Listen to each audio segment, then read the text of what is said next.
What? Good morning, beloveds. Gabby's in here. She has something to say. I'm not sure what she's talking about. She could be talking about the squirrels. She could be talking about the robin. She could be talking about the sunshine. I have no idea. And I'm rocking some kind of 80s thing here today. Okay. Um, ugh. I had to be reminded that if it hurts that I could ice it.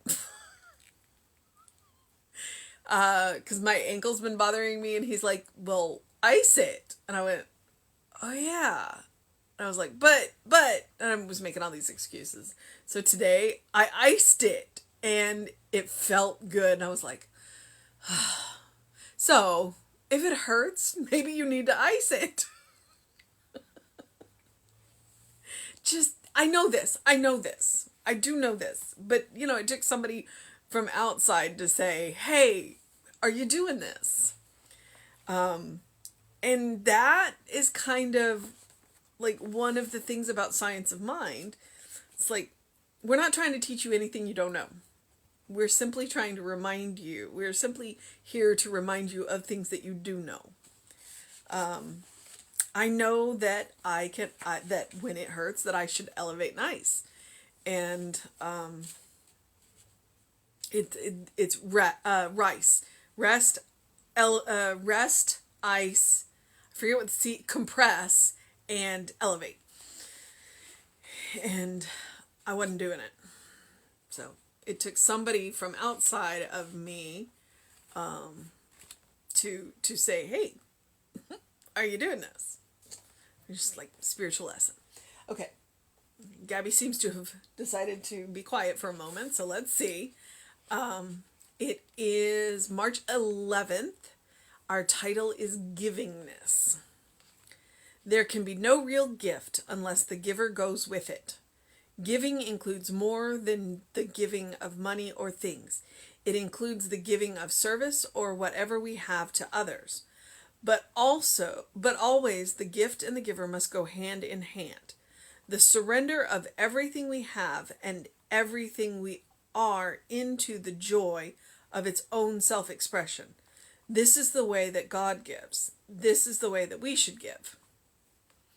Real giving is the art of transmitting ourselves to others and to the conditions and situations that surround us. This kind of giving is not something for special occasions only, for it should become a habit growing out of our desire to live life to the fullest extent. Only that which becomes an inward habit of thought can spontaneously flow from the heart and transmit itself to everything we touch. Just as life belongs to the one who lives it, to the one who takes it, so the fuller life belongs only to the one who scatters every good he has. It is by giving of oneself to every person, every project, and every association with zest, love, and friendliness that one sees the larger possibilities in all things. Beauty instead of ugliness, love instead of hate, and the divine hidden within the human. Today and every day it is my desire that what life has given to me so abundantly shall be shared with others. I desire to share this realization of the indwelling presence with everyone. In this consciousness I say, bless you, my friend. I desire for your health and happiness and success. I desire for your love, peace, and joy. I desire for you the benediction of the kingdom of God here on earth. And the Bible quote is, there is that scattereth and yet increaseth. Oof, THs. And that is from Proverbs 11:24. Okay, so here's where I'm going to be straight up honest. I'm not sure what I just read. I don't know. I don't know. And so I'm going to go back through it and I'm going to think about it. And then I may go away and think about it. And you may go away and think about it. Because we all have experiences with giving and taking. And one meme that I resonate with is givers know your limits because takers have none. So I'm just, that's what I'm responding to, because I love to give. I do. I love to give my time. I love to give my energy. I love to give my joy. I love to give all of that. But, and here's where I guess my issue or question is, we talk about not being able to pour from an empty cup. And if you give it all away, then you have nothing left for yourself. And yet, here's where my quandary is. We can plug into an inexhaustible source that will continue to fill us back up. And possibly, depending on what we are giving away, will fill us up faster than we can give it away. So you see my quandary. And which makes me wonder if maybe what he's talking about, because that's one of the things that we do talk about in Science of Mind, is what you give away, you will get back, and you will get back more than you gave away. And so maybe what he's talking about, and like I said, we'll go back through it, is our time, our talents, the gifts that we came in with. So yeah, I don't know. And I'm also in that, I also have that, I don't want to throw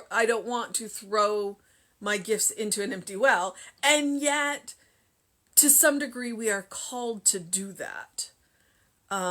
Because we do not know the value of a plant. We do not understand the value of a planted seed.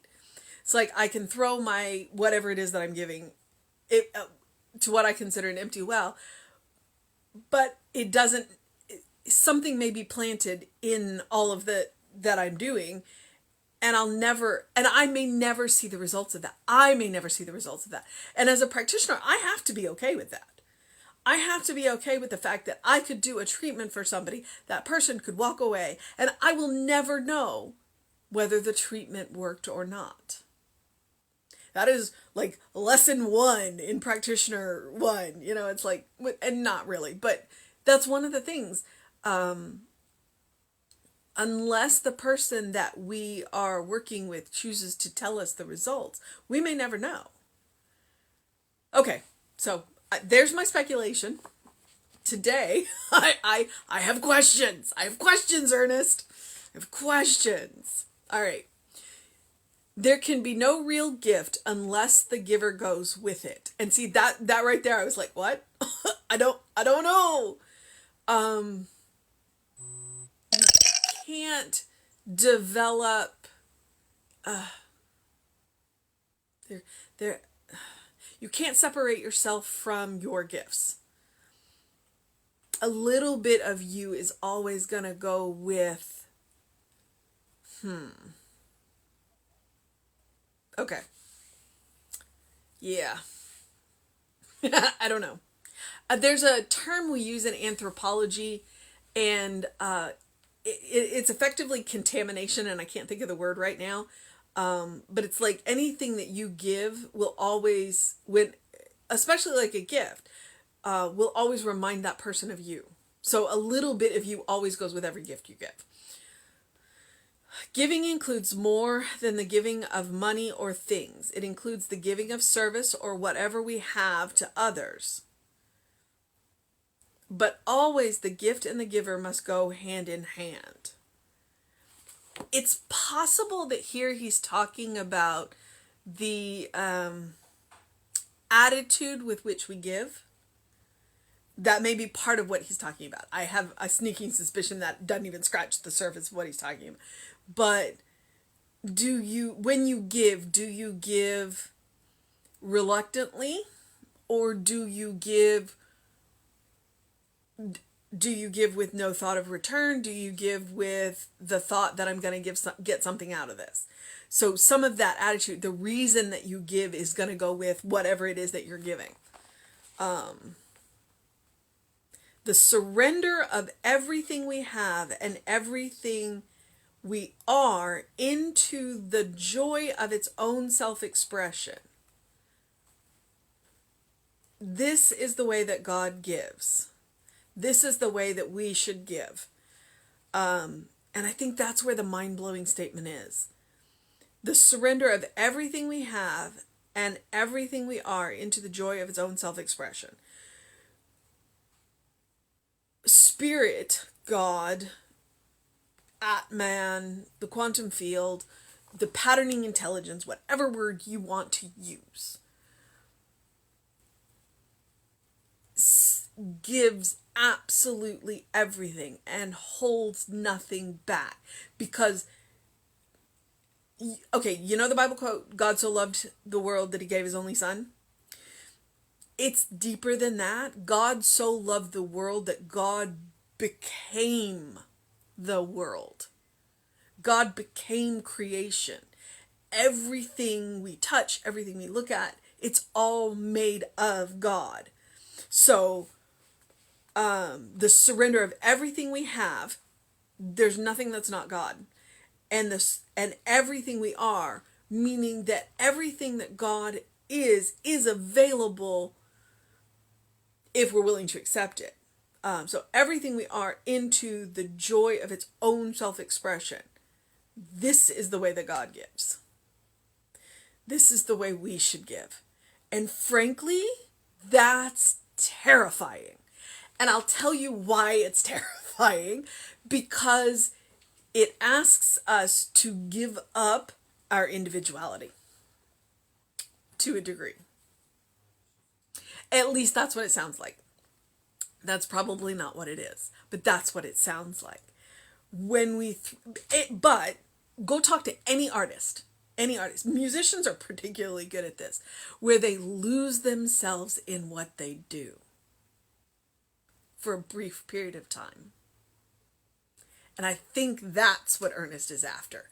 That when we give, especially of our talents, our gifts, like musicians do, that we lose ourselves in the giving. That we are willing, because they walk off the stage exhausted, but energized. They walk off the stage amazing, and then they go and crash for 24 hours. But then they want to do it again. I think that's what he's going for. And I use that because I was a musician. I apparently had more talent than I had drive. Like, I could have been good, but I'd rather listen to other people play. So I think that's what he's talking about. And I think ministers to a degree understand that, because when they get up on that stage to talk, to do their sermons, whatever you want to, their lessons, they leave everything on the stage. They leave everything on the stage and they walk off tired and yet exhilarated. So I think that's what Ernest is talking about. You don't have to do it with everything in your life, but I think that there is something in your life that you can throw yourself all the way into. And I think that's the only thing that you have to do that with. You don't have to do it with everything. I think you just have to find that one thing. That makes me feel a little bit better. And I could be completely wrong. I could be. This is Ernest, but this is my interpretation. Real giving is the art of transmitting ourselves to others and to the conditions and situations that surround us. And I think that's why I hooked on to that, the musician. If you love music as much as I do, going to a concert is an experience. I'm not a big fan of crowds. I'm not. I never have been. Probably never will be. But a concert, I can do that because I can lose myself in the music. This is the kind of giving that is not something for special occasions only, but it should become a habit growing out of our desire to live life to the fullest. And this is where I'm going, wait, what? Only that which becomes an inward habit of thought can spontaneously flow from the heart and transmit itself into everything we touch. There's a possibility here that what he's talking about is to become more fully yourself, to become more authentically yourself, to give yourself, to give of who you are to everyone you meet. It's just an idea. It's just an idea. And that's one of the things that I do practice. When you meet me, you get me as I am. That I'm not going to hold anything back from you. It may take you a while to get to know me because I'm like kind of like an onion. There's always another layer. But to give of myself authentically, no matter who you are, no matter the situation that we're in, you're going to meet the real me. Maybe that's what he's talking about. Maybe. Just as life belongs to the one who lives it, to the one who takes it, so the fuller life belongs only to the one who scatters every good he has. Every good he has. It could also read every good he is, every good she is.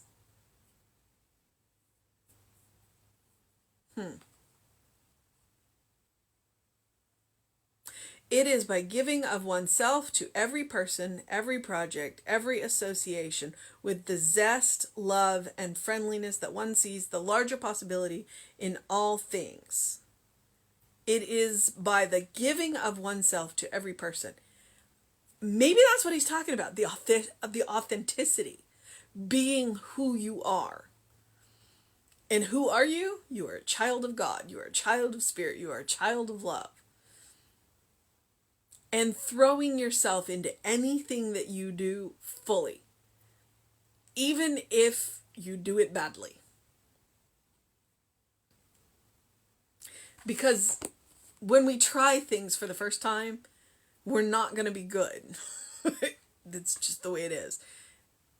So it's like being willing to fail, but to do it with the utmost enthusiasm. It's like you're not trying to fail, you're trying to succeed, but you need practice. Yep, I think it is. I think I've got him. I think I've got him.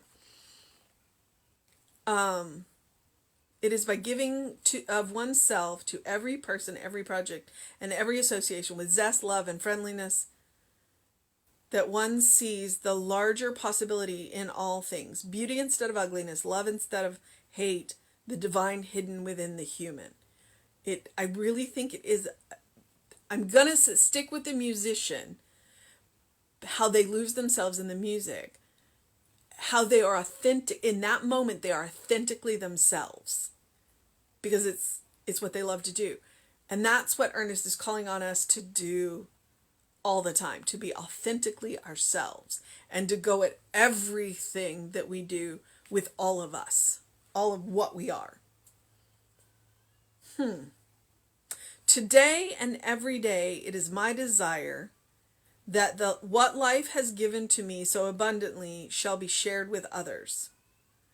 I desire to share this realization of the indwelling presence with everyone.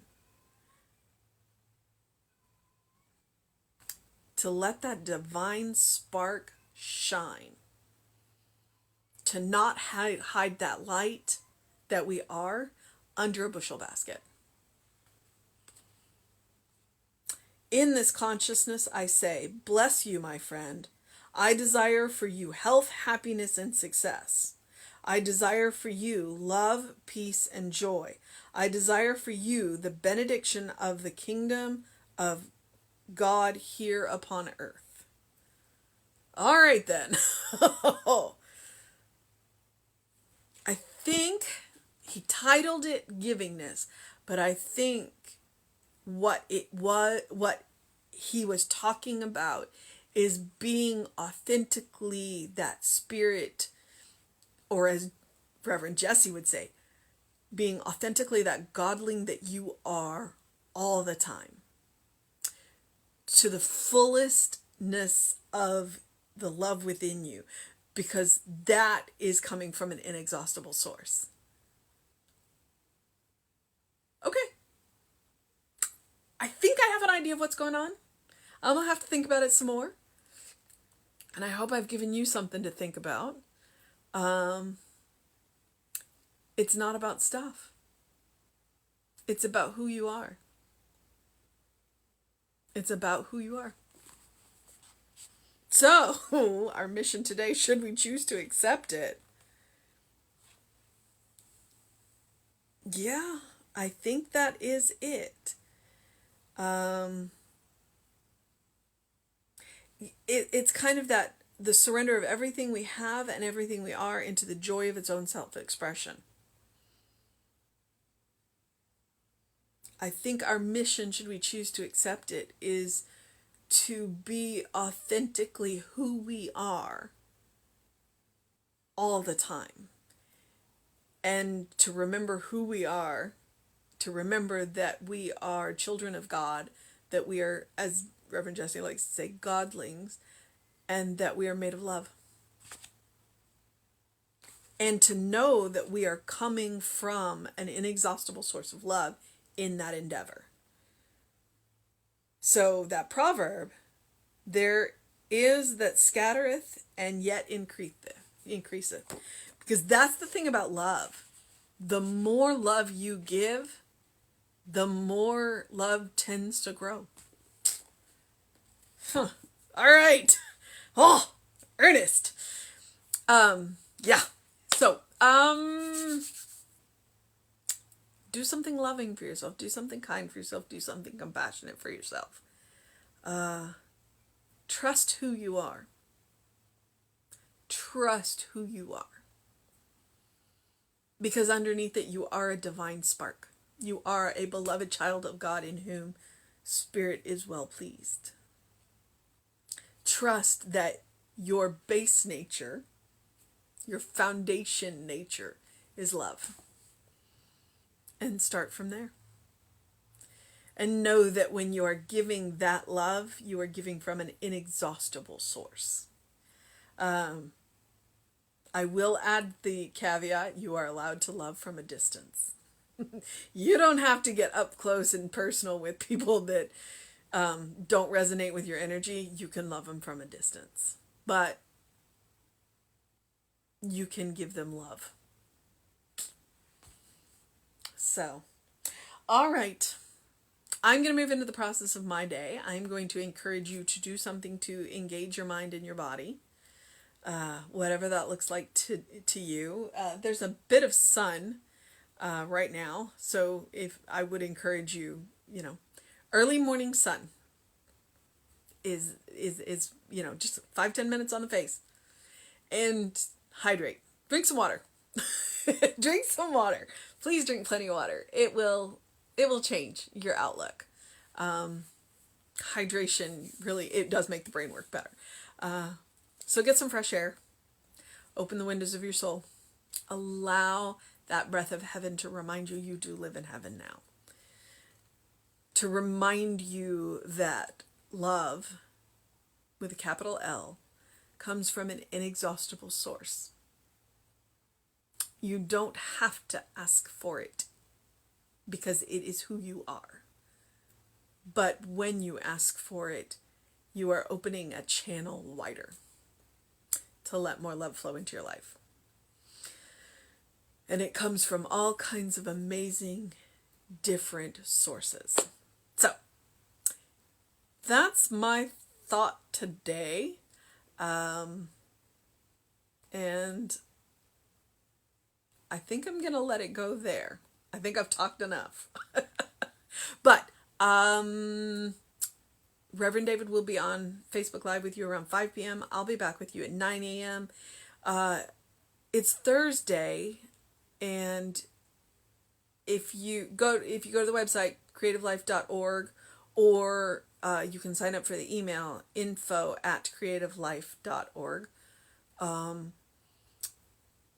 there's some of the practitioners are available tonight from 7 to 7:30 if you would like some treatment. They're there every night on that telebridge, and it's available in the email. So, they're good people, and they will give you everything that they've got. All right. And do be aware, these talks are archived on the Running Rev the Running Rev Ryan YouTube channel. So if you want to go back and meditate on this one again, I will have it on the channel tonight. All right? Because I'm probably going to go back and think about this one again. Do what you need to do to make it a wonderful day, and know that you are loved. Bye.